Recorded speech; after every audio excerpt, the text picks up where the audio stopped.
Friends, मैं हूं शर्मिली राज और आपके लिए लाई हूं एक special series on cancer, defeat cancer. दोस्तों, एक स्टडी के अनुसार इंडिया में एक साल में ऑलमोस्ट 85,000 नए केसेस मिलते हैं ब्रेस्ट कैंसर के। जी हाँ, और सुनने में ये भी आया है कि अगले 10 सालों में ब्रेस्ट कैंसर एक एपिडेमिक डिसीज की तरह माना जाएगा। इससे छुटकारा पाने का सिर्फ एक ही तरीका है, अवेयरनेस एंड रूटीन चेकअप। और ये रूटीन चेकअप कैसे किया जाए, यही जानकारी देने के लिए हमारे साथ हमारे स्टूडियो में मौजूद है डॉक्टर अशोक मेहता, जो एक कैंसर स्पेशलिस्ट है और ब्रह्म कुमारी हॉस्पिटल मुंबई में मेडिकल डायरेक्टर भी है। और उनके साथ मौजूद है हमारे स्टूडियो में मिसेस ज्योतिका मिस्त्री, जो एक हेल्थ काउंसलर है ब्रह्म कुमारी हॉस्पिटल में। आइए बातचीत करते हैं कैंसर के बारे में इनसे। Welcome to the show doctor. Welcome Mrs Mistry. Doctor, जैसे हम बात कर रहे हैं ब्रेस्ट कैंसर के बारे में, आप हमें ये बताइए, जब एक महिला ब्रेस्ट कैंसर के से गुजरती है, जब उसे पता चलता है कि उसे ब्रेस्ट कैंसर है, तो साइकोलॉजिकल इम्पैक्ट क्या होता है उस पर? पहली इफेक्ट तो एक प्रश्न पूछते हैं, मुझे क्यों हुआ, मैंने ऐसा क्या किया था मुझे हुआ। तो हमेशा फर्स्ट रिएक्शन, कोई भी समाचार सुनते हैं जो अच्छे नहीं है, खराब है, तो अच्छा नहीं लगता। शायद आंख में से आंसू आ जाते हैं, चाहे ऐसा लगता है कि अब मेरा क्या होगा। फर्स्ट रिएक्शन जी, जैसे कि निढाल हो जाते हैं। बिल्कुल। इट्स समथिंग लाइक, जैसे सर ने भी अभी बताया था कि बहुत सारे लोगों को मायूसी हो जाती है कि मुझे ही क्यों हुआ है। और ऊपर से ब्रेस्ट कैंसर, कैंसर शब्द ही इतना डेवस्टेटिंग होता है किसी भी इंसान के लिए कि दे जस्ट लूज़ होप कि मेरी ज़िंदगी आगे कुछ नहीं है। पहले ज़माने में लोग समझते थे कि भाई कैंसर हो गया तो अब कुछ साल जिएंगे। अब बिकॉज कैंसर का इलाज इतना हो गया with so much advance treatment, अब जो कैंसर के पेशेंट्स हैं they are living a very healthy and a long life, I would say. बिल्कुल। सो मगर मैंने ये भी देखा है कि जैसे मैंने एक प्रकार के पेशेंट देखे, दूसरा प्रकार ऐसा देखा है। अब मेरे पास एक बहन है जिनका मैंने ऑपरेशन 2-3 दिन के पहले किया हुआ है। आज सुबह मैं जब उसके पास गया तो मैंने कहा, तेरे रिएक्शन क्या थे? वो हमेशा हंसती होती है। उसके आजू बाजू के लोग डिप्रेस लगते हैं और वो आनंद मेरा लगती है। तो उसने कहा, ये तो मेरा आमंत्रित मेहमान है। कैंसर को उसने आमंत्रित मेहमान कहा। उसने कहा, मैंने ऐसे कर्म किए होंगे कि मुझे ये भुगतने पड़ते। ये हमारी एंशियंट कर्म फिलॉसफी है, मगर उसको जीवन में जीना ये आसान नहीं है। जब आप कॉन्शियसनेस बदलते हैं, एक हम बॉडी कॉन्शियस होते हैं कि हम हमारे लिए हमारा शरीर ही सब है, पर हम जब ऐसा समझें कि नहीं, मैं आत्मा हूँ और शरीर जो भी है बूढ़ा होगा, बीमार होगा और शायद उसका नाश भी होगा। तो ये कर्म की फिलॉसफी ये लड़की ने मुझे आज सुबह में बताई। पर ये जो एक्सेप्टेंस होती है बहुत पेशेंट्स में नहीं भी होती है। मोस्ट पेशेंट्स जो होते हैं वो घबरा जाते हैं कि अब इसके आगे क्या होगा, व्हाट आफ्टर कैंसर, मेरे बच्चों का क्या होगा, मेरी कितनी ज़िंदगी बची है। सो ये normal, I will say normal, but ये कॉमन रिएक्शंस होते हैं मोस्ट विमेन के। और gradually over a period of time जब वो ट्रीटमेंट लेते हैं, डॉक्टर से बातचीत करते हैं, काउंसलर के साथ आते हैं, तब ये रियलाइज़ करते हैं कि कैंसर इतनी जानलेवा बीमारी नहीं है, उसका ट्रीटमेंट अवेलेबल है और वो ट्रीटमेंट के साइड इफ़ेक्ट्स होते हैं और लंबा ट्रीटमेंट चलता है like any other illness. But ये है कि acceptance comes at a later stage, जब वो उसके ट्रीटमेंट का फ़ायदा देखने समझने लगते हैं। Exactly. जब आप सबके सपोर्ट से फिर वो समझ सकते हैं कि वो कैसे कितना सुधार हो सकता है। बट जैसे इन्होंने कहा कि वो एक लॉन्ग प्रोसेस है, एक लंबी ट्रीटमेंट है, तो on a span like how long does the treatment take? Complete cure करने के लिए ब्रेस्ट कैंसर को कितना वक्त लगता है? मैं थोड़ा और भी आगे बढ़ के आपको बताऊंगा कि जब भी कोई भी चैलेंजिंग सिचुएशन आए तो आपको आपका चिंतन सकारात्मक करने की ज़रूरत है।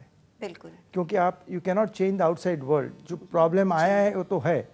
अभी उसको मैं किस तरह से हैंडल करता हूँ, टैकल करता हूँ, ये बहुत अगत्य का है। तो पेशेंस हमारे दर्शकों को एक कहना चाहूँगा कि कोई भी बीमारी आए, कैंसर ब्रेस्ट हो या और भी कोई सीरियस बीमारी, तो उसमें सकारात्मक चिंतन जरूर फॉलो करें जी। कि आया है तो जाएगा ज़रूर, बिल्कुल।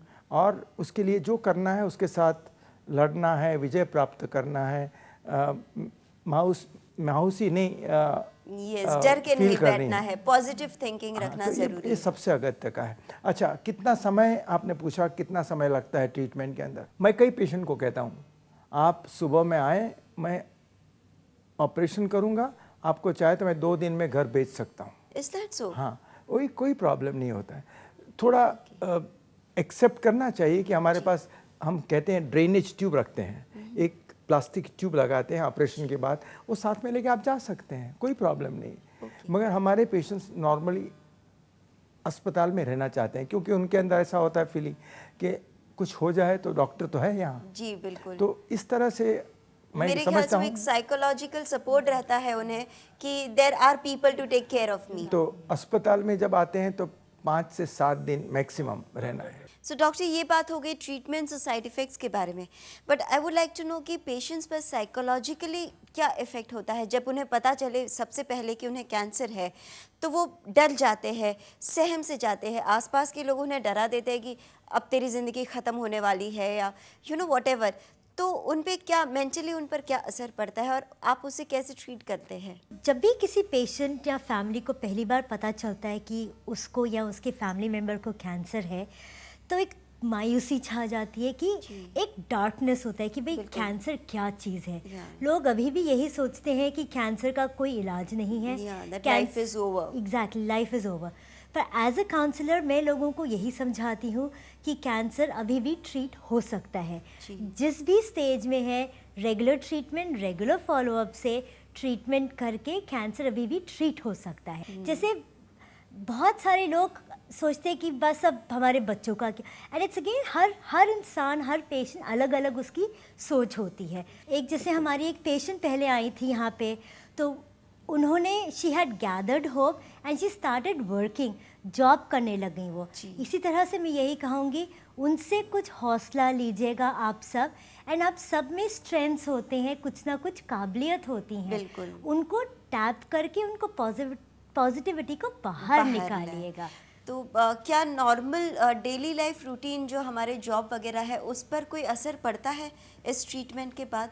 फिज़िकल स्ट्रेन ज़रूर पड़ता है। ट्रीटमेंट के बाद कीमोथेरेपी हो गया, रेडिएशन हो गया, थकान महसूस होती है, पेन होता है, इतने इंजेक्शंस लगते हैं बिल्कुल, कीमोथेरेपी बिल्कुल। में, फिजिकली फिजिकली वीकनेस हो जाते हैं, नौसिया होता है। इन सब फिजिकल एस्पेक्ट्स के साथ बंदा मायूस हो जाता है। लंबा ट्रीटमेंट चल रहा है, कितना और लंबा ट्रीटमेंट चलेगा कोई जवाब नहीं है, क्योंकि हर पेशेंट का ट्रीटमेंट अलग होता है। ऊपर से तुमको डाउन करने वाले हजारों लोग मिल जाते हैं, सभी लोग डरा तो देते बंदा थोड़ा सा इंसान ऊपर जाता है, तो ऊपर से लोग कुछ नेगेटिव बताते तो वो नीचे खिल।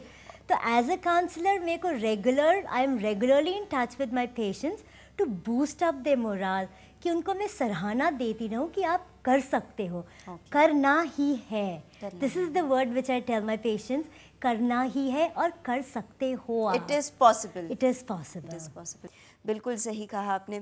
आप आए हमारे स्टूडियो पर, इतना कीमती समय दिया आपने और कैंसर के बारे में हमें इतनी अवेयरनेस दी है, इसके लिए आपका बहुत बहुत धन्यवाद। Thank you. Thank you. जीवन में पॉजिटिव थिंकिंग रखना बहुत ही ज़रूरी है। जो लोग कैंसर पेशेंट्स हैं वो बहुत ही डरे हुए और सहमे हुए से होते हैं अंदर से, लेकिन उनके दिलों में, उनके मन में पॉजिटिविटी कैसे लाई जाए, ये आपको सीखने को मिलेगा ब्रह्म कुमारी हॉस्पिटल में सपोर्ट ग्रुप के द्वारा।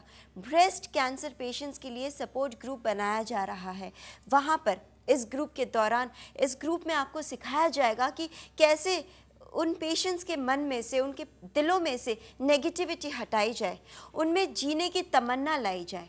यदि आप इस सपोर्ट ग्रुप के बारे में और कोई भी जानकारी चाहते हैं, या डॉक्टर अशोक मेहता से कांटेक्ट करना चाहते हैं, या कैंसर के बारे में और कोई भी जानकारी चाहते हैं, तो आप हमें इस पते पर लिख सकते हैं। हमारा पता है doctor Ashok Mehta, BACS MG hospital, managed by Brahma Kumaris, GHRC, opposite railway station and bus depot, SV road, Andheri पश्चिम, मुंबई 400058। हमारा फोन नंबर है 022-267-14000